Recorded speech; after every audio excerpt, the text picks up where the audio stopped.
Youth Congress സംസ്ഥാന പ്രസിഡന്റും കൊടുങ്ങല്ലൂരിലെ Congress സ്ഥാനാർത്ഥിയുമായ OJ ജനീഷാണ് ഇന്ന് നമ്മോടൊപ്പം ചേരുന്നുണ്ട്. ഒരുപാട് കാര്യങ്ങൾ ചോദിക്കാനുണ്ട്. ആദ്യം എങ്ങനെ പോകുന്നു ഈ ഒരു പ്രചരണങ്ങളൊക്കെ, ഒരു തുടക്കത്തിലൊക്കെ എത്രത്തോളം ജനപിന്തുണ പ്രതീക്ഷിക്കുന്നുണ്ട്?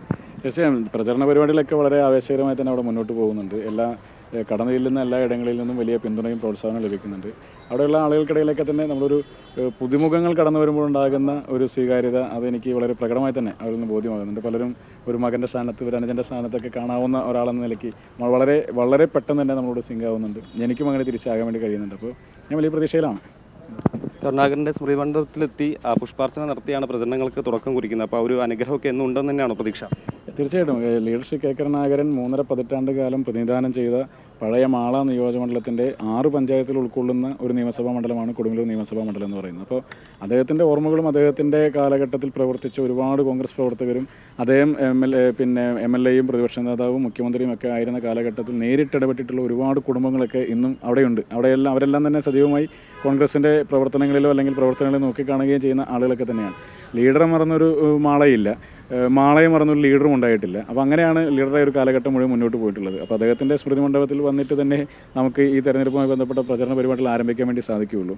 ലീഡർ മാളയുടെ മാണിക്യമാണ്. അങ്ങനെ മാളയുടെ മാണിക്യമാകാൻ സാധിക്കില്ല എങ്കിൽ കൂടി മാളയുടെ മാണിക്യത്തിൻ്റെ ഓർമ്മകൾ നിലനിർത്തുന്ന ആ പ്രവർത്തന പാരമ്പര്യം കൈപിടിച്ചുകൊണ്ട് മുന്നോട്ട് പോകാൻ സാധിക്കുന്ന രീതിയിലുള്ള പ്രവർത്തനങ്ങൾ എൻ്റെ ഭാഗത്തുണ്ടാകും. ഈ കോൺഗ്രസിൻ്റെ യുവജന പ്രസ്ഥാനങ്ങളിലൊക്കെ പ്രവർത്തിച്ചുള്ള പരിചയമുണ്ട്. പക്ഷേ ഇതിൻ്റെ കോറിലേക്ക് എത്തുകയാണ്. ആ ഒരു MLA സ്ഥാനാർത്ഥി എന്ന് പറയുമ്പോൾ വലിയൊരു ഉത്തരവാദിത്വമാണ്. അപ്പോൾ ആ ഒരു അവസ്ഥയിലേക്ക് എത്തുമ്പോൾ, അല്ലെങ്കിൽ ആ ഒരു ഘട്ടത്തിലേക്ക് എത്തുമ്പോൾ എന്താണ് ഒരു മാറ്റം ഫീൽ ചെയ്യുന്നത്? അല്ല, നമ്മൾ ഒരു സംഘടനാ പ്രവർത്തകൻ എന്ന നിലയിലാണ് കഴിഞ്ഞ കാലഘട്ടങ്ങളെല്ലാം തന്നെ ഉണ്ടായിട്ടുള്ളത്. ഇപ്പോൾ KSU മുതൽ ആരംഭിക്കുമ്പോഴായാലും യൂത്ത് കോൺഗ്രസിൻ്റെ മണ്ഡലം തലം മുതൽ ഇപ്പോൾ സംസ്ഥാന പ്രസിഡന്റ് വരെ എത്തി നിൽക്കുന്ന എല്ലാ ഘട്ടങ്ങളും സംഘടനാ തലത്തിലാണ് നമ്മൾ പ്രവർത്തിച്ചിട്ടുള്ളതും, സംഘടനാ തലത്തിലാണ് നമ്മൾ മുന്നോട്ട് പോയിട്ടുള്ളത്.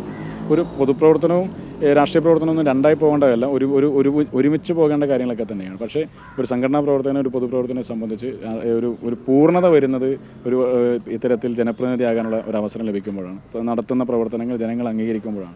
അപ്പോൾ അത്തരത്തിൽ ജനങ്ങൾക്ക് മുമ്പിലേക്ക് ഒരു അംഗീകാരത്തിന് വേണ്ടിയിട്ടാണ് ഈ സന്ദർഭത്തിൽ ഞാൻ നിൽക്കുന്നത്. അത് KSUവിൻ്റെ പ്രവർത്തനം മുതൽ ഇപ്പോൾ യൂത്ത് കോൺഗ്രസിൻ്റെ സംസ്ഥാന പ്രസിഡന്റ് വരെയുള്ള കഴിഞ്ഞ 20 വർഷക്കാലത്തെ സംഘടനാ പ്രവർത്തനത്തിൻ്റെ ഒരു വലിയ ജനങ്ങൾക്കിടയിലുള്ള ഒരു പരിചയം അവിടെ ഉണ്ട് എന്നുള്ളൊരു വിശ്വാസത്തിലാണ്. അല്ലെങ്കിൽ അവിടെയുള്ള എല്ലാ രാഷ്ട്രീയ നേതൃരംഗങ്ങളിലുള്ള ആളുകളോടുള്ള ബന്ധവും പരിചയവും ഒക്കെ തന്നെ ഗുണമാകുമെന്നുള്ള ഒരു വിശ്വാസത്തിലാണ്. അപ്പോൾ മാളയിൽ നിന്നും കൊടുങ്ങല്ലൂരിൽ നിന്നും ജനങ്ങളുടെ ഭാഗത്തുനിന്ന് വലിയ പിന്തുണ ഉണ്ടാകും എന്നൊരു പ്രതീക്ഷയിലാണ് മുന്നോട്ട് പോകുന്നത്. അത് തെറ്റില്ല എന്ന് തന്നെയാണ് എൻ്റെ വിശ്വാസം. എന്തായാലും എല്ലാവിധ ആശംസകളും, ഓൾ ദി ബെസ്റ്റ്. എന്തായാലും വലിയ വിജയപ്രതീക്ഷ ഉണ്ട് തന്നെയാണ് OJ ജനീഷും പറയുന്നത്. ക്യാമറമാൻ ചന്ദ്രയോസിനൊപ്പം ഹരീഷ് നാരായൺ, അമൃത ന്യൂസ്, തൃശ്ശൂർ.